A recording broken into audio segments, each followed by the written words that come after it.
Evangel University another lifetime ago, 4 decades ago. And only went there for 1 semester. I came back, I was learning more from my pastor than I was at the college. They had a new pastor while I had been gone, and I was crazy about this woman over here named Clara. So I married her and didn't go back and finish the last 3 years till 3 years later. But it's a blessing to be here, and I'd like to open up in prayer if we could.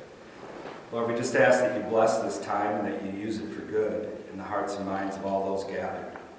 And Lord, that you would light a fire.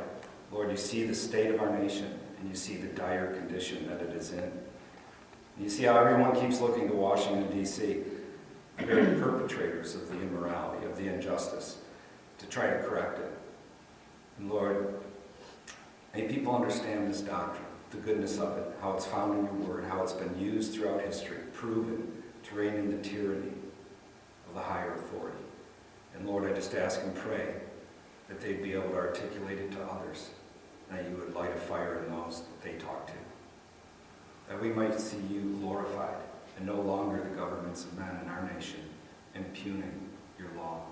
And we ask this in Jesus' name. Amen. So I wanted to start out, before I talk about the doctrine, just talking about family. Family is huge to us. This is from 6 years ago, me and Clara. Yes, we've aged quite a bit since then. And you have to add 18 more people on. We are getting a new photo at the end of this month. Hard to corral everybody, and everyone's dressed nice, and you're in an inside setting where your hair isn't blowing, or what's left of your hair isn't blowing. It's stupid, right? You get that many. So there's 18 more people, 2 more son-in-laws, 2 more daughter-in-laws, 14 more grandchildren. We had 11 kids, 6 are married. We have 21 grandkids so far, and God's really blessed us. So family's big to us. And I always like to give an exhortation about family, because we have a government that's at war with the family. And this has been done by design. So much has been done to demean and belittle marriage and family to the minds of the people in this culture. You know, the decriminalization of adultery is part of that. Abortion, being able to murder your own son or daughter is part of that. Homosexual marriage is part of it. It's all designed. It wasn't by chance. It was done by design. They took feminist rot and made it law in our nation to a great extent. They have invaded our domestic affairs. The civil government has. And I always tell people, every good statist knows that in order to strengthen the state, you have to weaken the family. And that's what they've done. And family is a complete disaster. No-fault divorce, that's all part of it. Demeaning and belittling marriage and family in our nation. So there's this book that I always encourage people to read, Family and Civilization by Carl Zimmerman. He wrote it in 1947. Anybody ever read this book? It's a phenomenal read. Rusty has. It's a phenomenal read, and I can't encourage you strongly enough, because he shows in his book much going all the way back to Greek civilization, to the Roman civilizations and on up, how governments have made law designed to weaken the family. And so it's an interesting book. In 1947, he predicted that America would soon see divorce for any reason or no reason at all, no-fault divorce, late 60s, early 70s, that we would soon see legalized abortion, 1973, Roe v. Wade, and that we would soon see rampant homosex throughout our nation. He said that in 1947. People thought he was crazy. He wasn't a Christian man, he's a sociologist. And if you know anything about sociology, and sociologists, they do one of 2 things with Christianity. Either they act like Christianity didn't have anything to do with Western civilization for the last 2,000 years, or it had everything bad to do with Western civilization for the last 2,000 years. He wasn't a Christian, but he was an honest man. In his book, he shows how much good Christianity brought to Western civilization, and because of that, all his peers within sociology hated him for it, but they couldn't just openly attack him because his credentials were impeccable. He said that the tipping point of the destruction of any culture is when the people no longer want to have children. And he said, I don't mean by that they want 0. He said, although there are those. He said, what I mean by that, they only want 1 or 2. And he showed how from the time that the Greeks didn't want to have kids so they fell to the Romans was 150 years. From the time the Romans didn't want to have kids so they fell to the Germanic hordes was nearly 400 years. And he said the reason that that's the tipping point when culture begins to destroy itself and they no longer want to have children because they would rather have the pursuit of wealth and ease. That's what they all go crazy for. Sound vaguely familiar to the culture we live in today? And he said it's because when men want to be husbands and fathers and women want to be wives and mothers, it produces within people virtue. He said, but when men don't want to be husbands and fathers and women don't want to be wives and mothers, it produces within people vice. And he talked about how it just declines from there out and utterly destroys itself. America, for the last 150 years, has been in a steep decline. For the last 5 years now, we no longer even replace ourselves. Demographers say you need 2.1 kids per couple just to replace yourself. Last year we were 1.78. We don't replace ourselves. Most of Western Europe's down at 1.28, 1.23, 1.31. They are exterminating themselves. Familial suicide is taking place. So I say all this to encourage you to do right by family government. And that's why part of the reason we need to be involved in these matters of civil government is because wicked men are using the state to attack our domestic affairs, to invade family government. Each government that God established, family, church, and state, each have their role, purpose, and function, and limitations. What we have in this day is the civil government has invaded family government and church. And church. And the churchmen have acquiesced to the state. It's awful to watch. So I say, hold your wives dear, hold your husbands dear, ladies, hold your children dear, do right in the sight of Christ in your homes. Family government is massively important. God designed those three great governments, family, church, and state, to produce within the individual the fourth great government, which is self-government. And right now we have state government teaching people exactly the opposite of God's law and word. And they must be taken to task. They should not be obeyed in that situation. So, interposition in the doctrine of the lesser magistrates. This doctrine is proven to be employed by men for thousands of years. The little book that I wrote on the Doctrine of Lesser Magistrates sold about 30,000 copies now. I've spoken to 11 different legislatures where they invite me, governors, governor men, attorney generals, law enforcement organizations. I've spoken to hundreds of political groups in the last 5 years. This doctrine means a lot to a lot of people now. Yeah. Because they see a government, a federal government that's been long out of control, and they see that the states have been reduced to mere conduits, mere provinces of the federal government, which they were never intended to be, mere implementation centers of immoral law, policy, and court opinion by the federal government. That's what the states have been reduced to, and it needs to stop. So this is the first book written on the doctrine over 300 years. And it is the first book ever on the doctrine, which goes into all the different tenets of the doctrine, like delegated authority. All authority is given to man from God. Like the role of the people. That's another tenet of the doctrine. These are important aspects of the doctrine. And I'll talk about some other ones as we move along here also. The doctrine simply is when the higher ranking civil authority makes unjust or immoral law, policy, or court opinion, the lower or lesser ranking civil authority is both the God-given right and duty not to obey the higher authority, and if necessary to actively resist the higher authority. Now, this doctrine was seen in the Old Testament. It was seen in non-Jewish, non-Christian countries, showing that it's natural to men. In fact, Roman Emperor Trajan kind of summed up the doctrine when he was giving a sword to a subordinate. He said, "Use this sword against my enemies if I give righteous commands. But if I give unrighteous commands, use it against me." That is the doctrine in a nutshell. When the higher authority makes immoral law, policy, decrees, opinions, court opinions, the lesser magistrates should interpose. They should interpose. Not just hide behind the common phrase, the Supreme Court has ruled, all we can do is obey. The doctrine was first formalized in 1550 in Magdeburg, Germany, by the Lutheran ministers there. Luther had died in 1546, and Emperor Charles V wanted to re-Romanize all the Protestant lands, and Magdeburg was a Protestant city, and they refused to to go along with that. They produced what we now refer to as the Magdeburg Confession. It's on the back table back there. It is the first English translation ever. Me and another gentleman tracked down a 1550 original in the Bavarian State Library in Munich, Germany. Hired a guy with a PhD in Latin because it was written in Latin, translated in German, sent out throughout the empire. Never had been translated in English, ever. So the guy from Cornell University with a PhD just took it as a hired gun. He calls me 2 weeks into it. He's like, I can't believe this document has never been translated in English. I go, right? How's that even possible?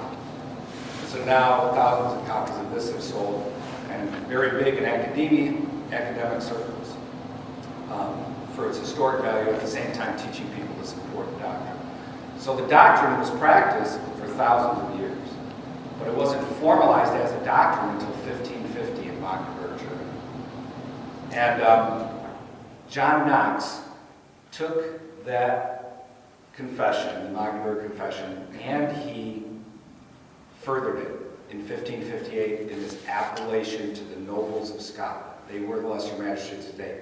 He cited over 70 passages of Scripture to show that the doctrine is sound in the Word of God. Theodore Beza took it from there also. Other men in other countries also, Thomas Goodman, on down through the line. They also did this. Here's what Knox said, "For now the common song of all men is," he said this in his appellation, "we must obey our kings, be they good or be they bad, for God has so commanded." True it is, God has commanded kings to be obeyed, he said. But likewise true it is that in things which they commit against his glory, he has commanded no obedience. He was telling the lesser magistrates, the nobles, your duty is interposition. Defy the king. He's acting immorally, he's acting unjustly. You could easily change the common song, we must obey our kings, be they good or be they bad, for God has so commanded, to our day, to say, the Supreme Court has ruled, all we can do is obey. I've heard that 8 million times from state legislators, county and local legislators, and executives. It's sad to see. The doctrine is rooted in the historic Christian doctrine of interposition. Interposition is where you stand in the gap between the oppressor and his intended victim. A great example of that is the Hebrew midwives. The Hebrew midwives were told by the king to kill the male Hebrew children. Instead, they didn't do that. They allowed them to live, made up a little story. Oh, they come really fast. And it's an awesome biblical example of interposition. There's many examples, including in the New Testament, where you see the magistrates interpose on behalf of Paul. The interposition of the lesser magistrate is accomplished by employing his office in interposition against the higher authority, the higher civil authority that's misusing their authority. Okay? So, interposition is massively important. It's a huge part of the doctrine. I go through all these different tenets of the doctrine in my book. I wrote the book, so it's only 130 pages. You have no idea how painful that was. But I know people don't read anymore. So I've had tons of people tell me, what I love about your book is you got like no filler. I go, yeah, there's no filler in the book. It's straight to the thing, boom, boom, boom, boom, boom. And very important. When I got the first little, prototype, I took it around for like a month. Everybody I met, cashier, whoever, waiting at the dentist's office, somebody sitting there, and I'd say, hey, I've written this book. Would you read the back cover and tell me if that would interest you? And everybody except two, I did this with scores of people. Only two people, everybody but two said, yeah, I would be very interested in reading that. About half of them would say, sounds like something we need today. So they got it immediately. And then about half of them would say, yeah, I'd read it, and it's so thin. I tell people, hey, do you like to read? Most Americans don't. Most people ask, do you like to read? No, I don't like to read. I say, well, then you'll love my book, because it's very thin.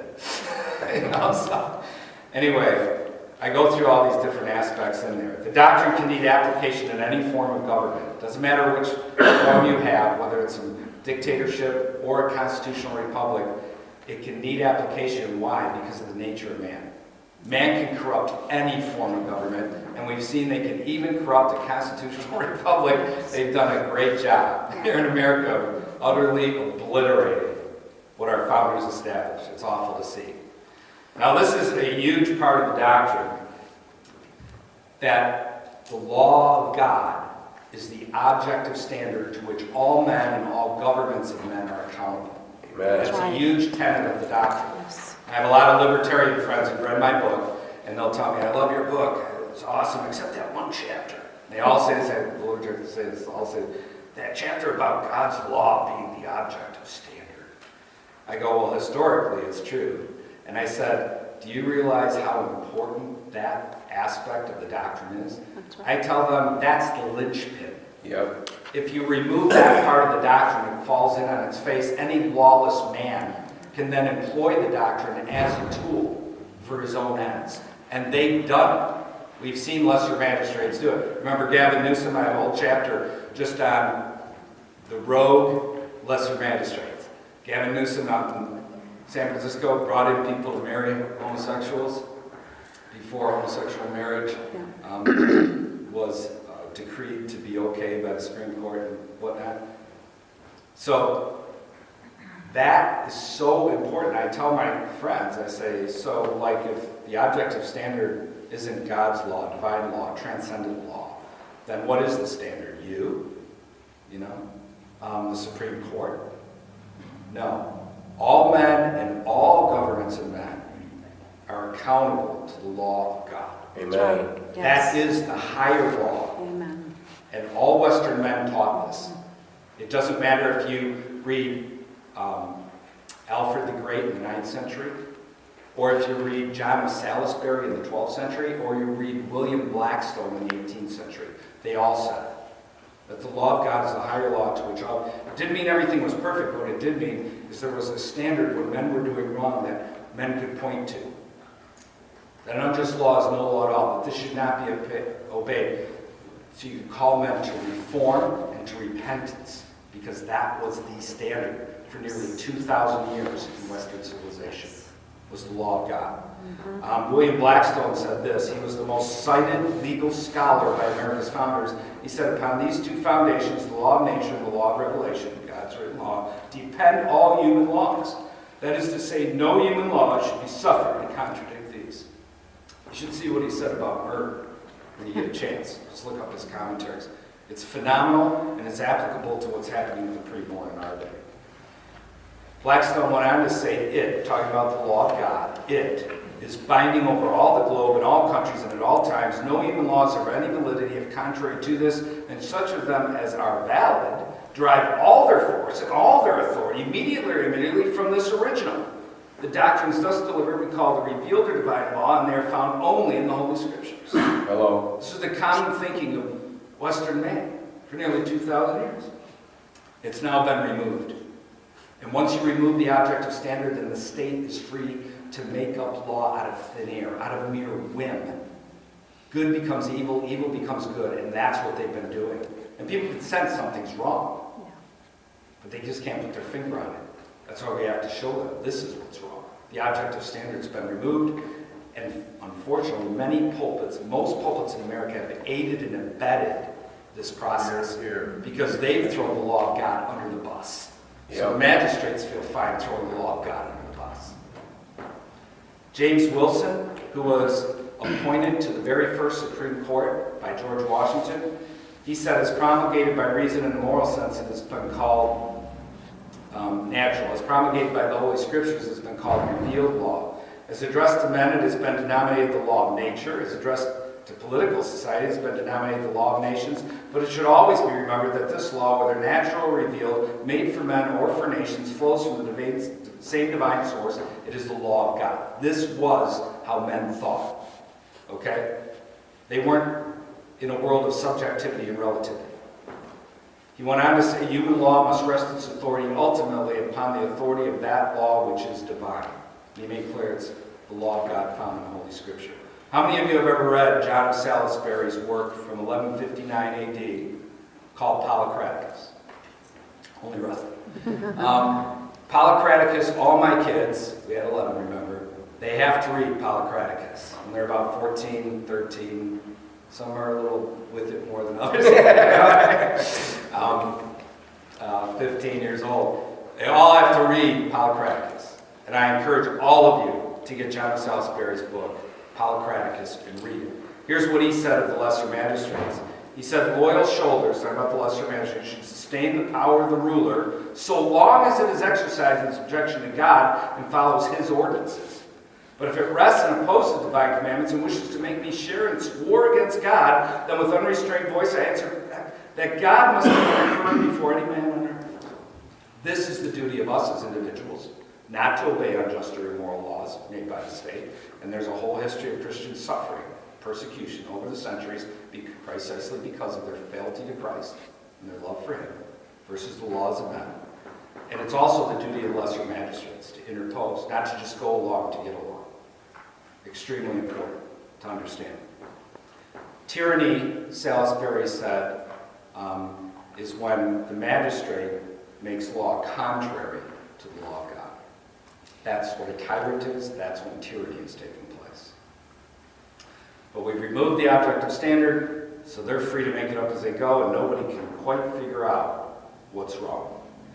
There's three places where the situation demands interposition of lesser magistrates. And believe me, there's things we should forbear and just put up with. You don't interpose over every little thing. You forbear. There's other things that are a little more bad, but you use all the systems available to try to correct them in time and space. But there's other things that demand immediate interposition. Yeah. You know, like murdering people, like the preborn. Yes. Like homosexual marriage. Yes. And all the evil that has gone down in the fabric of society because of that. These types of things demand immediate interposition of the lesser magistrates. So first they are to oppose and resist any laws or edicts from the higher authority which contravene the law or the word of God. Secondly, they are to protect the person, property, and liberty of those who reside within their jurisdiction from tyrannical attacks by the higher authority. And thirdly, they are not to implement any laws, policies, or court opinions made by the higher authority that violate or exceed the U.S. Constitution or their state constitution, and if necessary, resist them. Very important stuff. All of our founders understood this doctrine. The Declaration of Independence is a declaration of interposition. You do understand that. When Patrick Henry gave his famous "Give me liberty or give me death" speech, he was a magistrate in his day. He was with the House of Burgesses there in Virginia. Many of them held public office, these early founding fathers. And that is why the people rallied to them. They weren't just a bunch of guys gathering on the corner with their shotguns saying, we're done with that. No, these guys possess lawful authority. And that's what a tyrant authority fears, is losing the compliance of the lesser magistrates. Listen to me now. A tyrannical higher authority always counts on the compliance of the lower magistrates in order to get their evil down into the fabric of society. Yep. Yeah. If the lesser magistrates interpose and say, no, we're not going to go, you don't need everyone and you won't have everyone. There's plenty of scum that will go with the tyrannical authority that make up the lesser magistrates. But when the lesser magistrates begin to say, no, that's evil, it will not happen here, that's when the tyrant higher authority knows he's got a problem on his hands. Because those magistrates possess lawful authority. And they're not going along with the evil. That is their duty, and your duty is to demand it of them. You must demand it from the magistrates here in Missouri to interpose against the evil. Amen.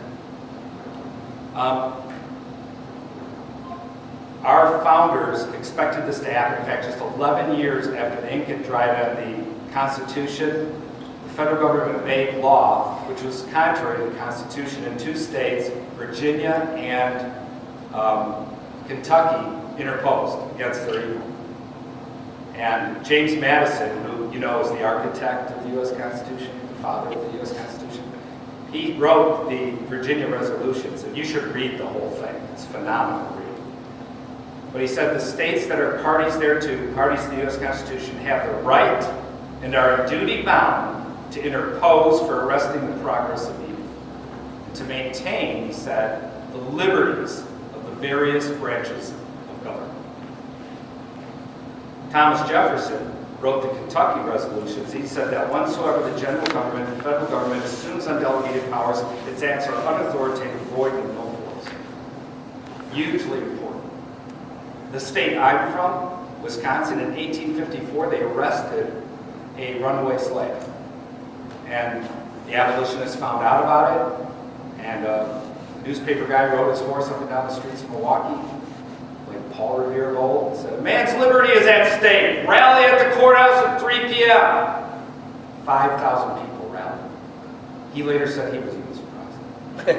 And they wrote out some resolutions, and they put in a legal document to get him released, which was shunned by a judge, and they were all leaving, and all of a sudden, the sheriff showed up with 100 men by boat from Racine, where the runaway slave had been arrested the night before and taken up to the jail in Milwaukee.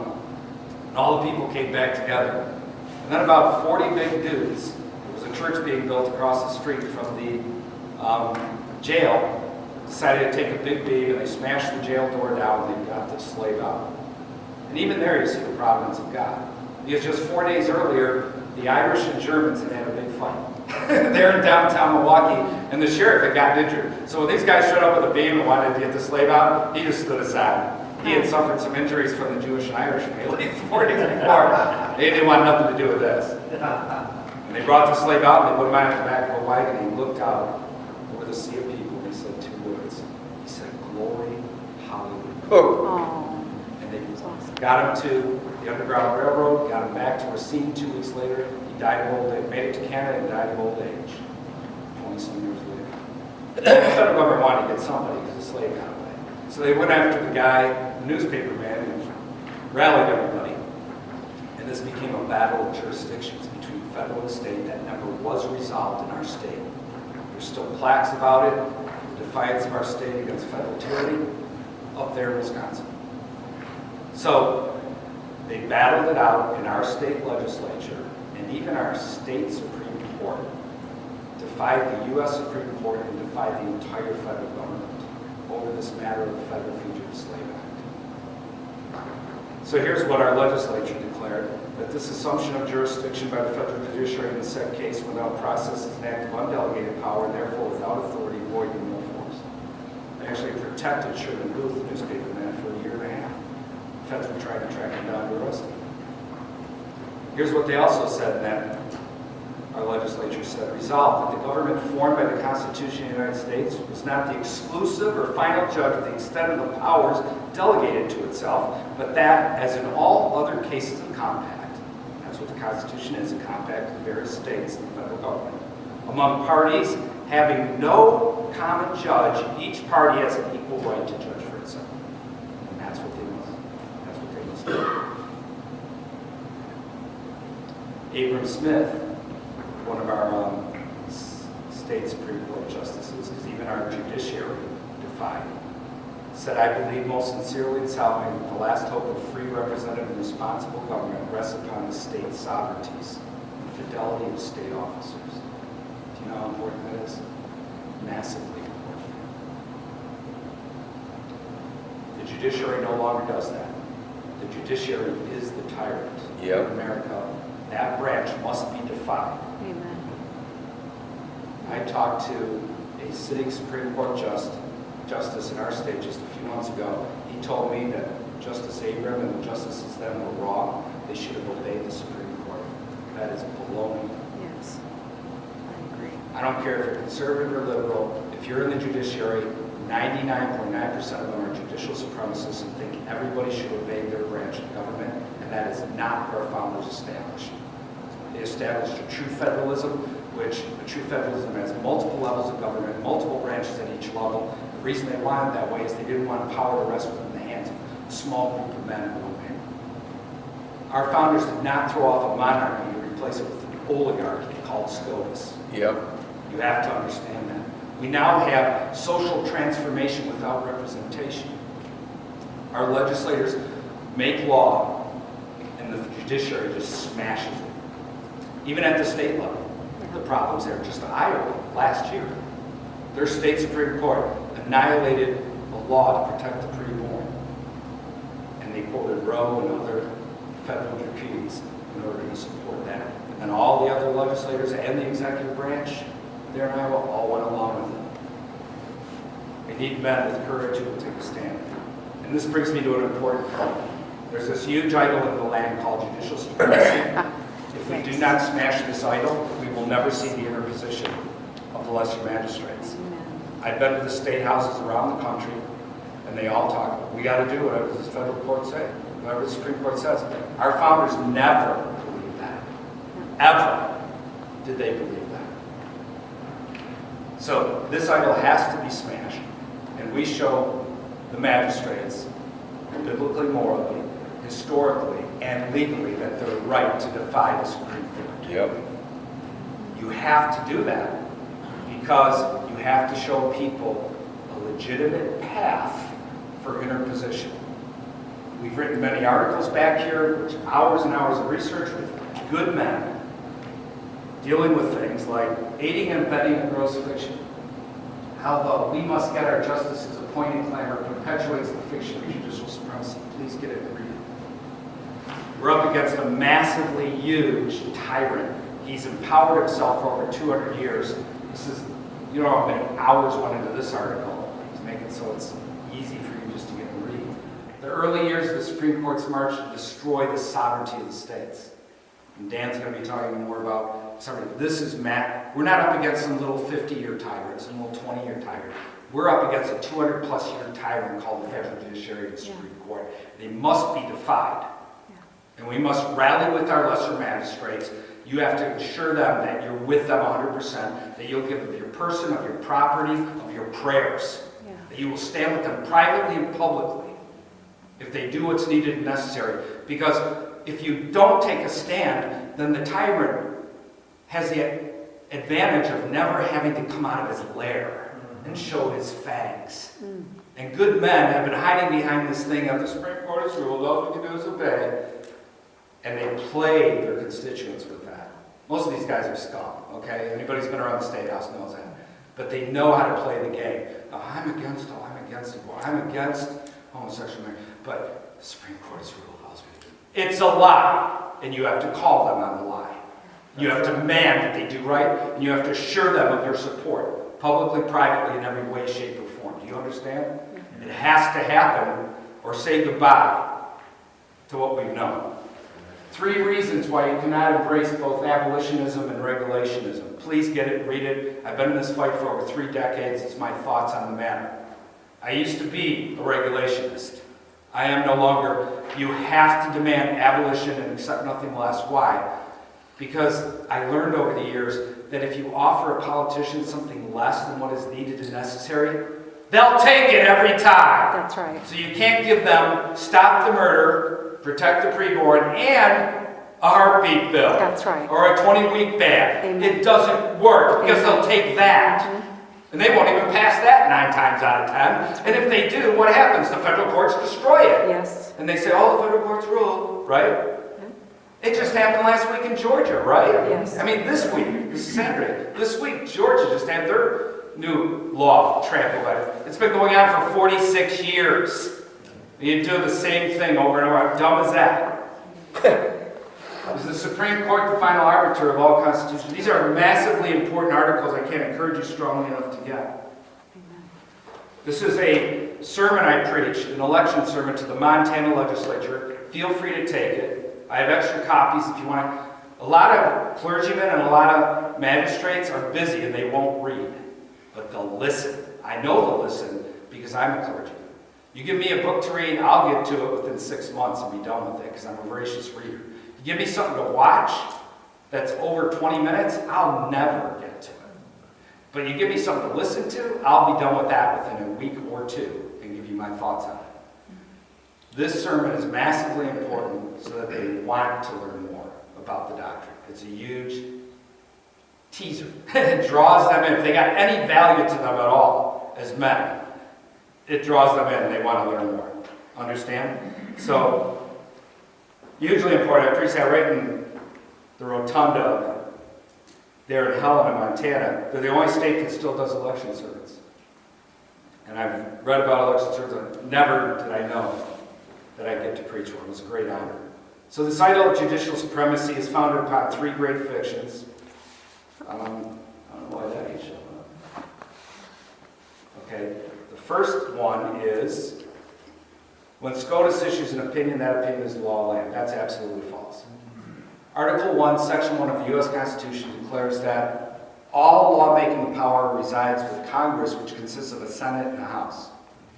Now, I got A's in every subject except math. Math, I got D's. When they introduced letters into math, I don't know. I was just like, how did letters get into math? And could never cross that divide. And so, but even I understand that if all lawmaking power resides with Congress, how much does that leave the judiciary? That's right, zero. Zero. Their opinions are not the law of land. Did you know that after the Obergefell opinion was handed down for homosexual marriage in 2015, 74 national legal scholars issued a declaration calling upon the other two branches of the federal government and all state governments to oppose the Supreme Court and not go along with this. Many of them teach at major universities, putting their careers on the line, but they understood that this is the death knell of Western civilization if we continue to conform with a lawless federal judiciary. So these are men in the judiciary warning everybody in the other branches, you better do your duty and stand against them.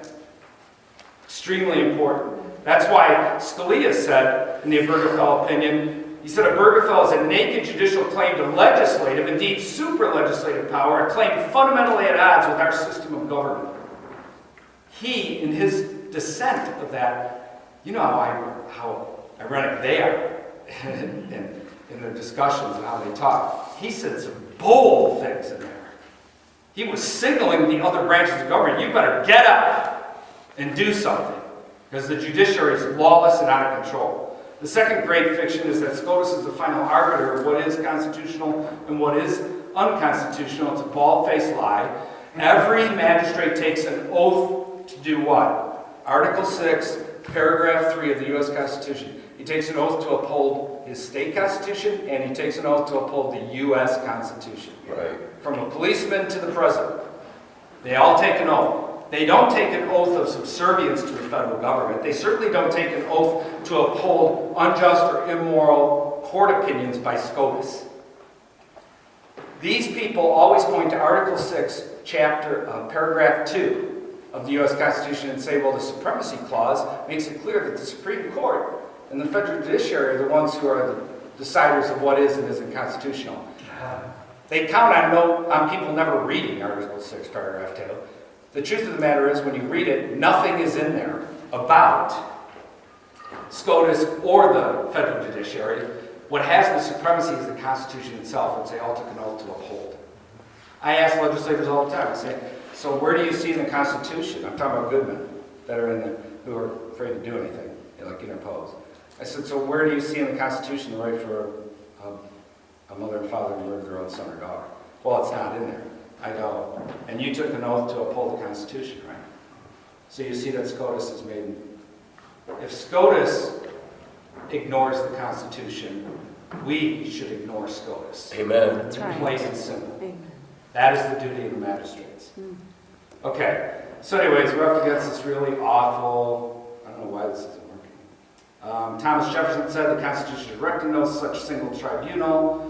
James Madison talked about the states acting as the arbiter or umpire. The third great fiction is all other authorities in the nation must bow down to whatever SCOTUS issues. They actually declared all this in 1958 in their Aaron versus Cooper case, which we also have an article on our website, defytyrants.com, that you can read regarding that matter. The judiciary was, according to Hamilton, was supposed to be the least dangerous. According to James Madison, they were to be the weakest. And according to Thomas Jefferson, they were supposed to be helpless and harmless. But he says, however, history soon showed how it became the most dangerous. They used their court opinions to right themselves powers the Constitution never gave them or the federal government. Like I said, it's a 200-year fight. This is the arrogance of these men that make up the Supreme Court for the last 100 years. You see what that says there, right? Mm-hmm. And it's on both sides of the aisle. This guy was appointed by Reagan. They don't even care about the Constitution. This is the arrogance that they demonstrate.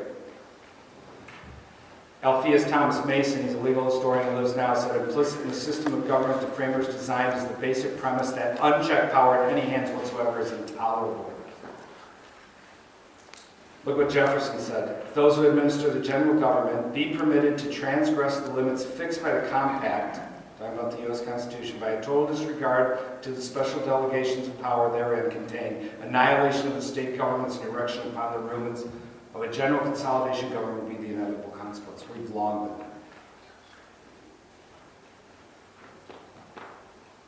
there. Madison said, the powers delegated by the proposed Constitution to the federal government are few and defined. Those which are to remain in the state governments are numerous and indefinite.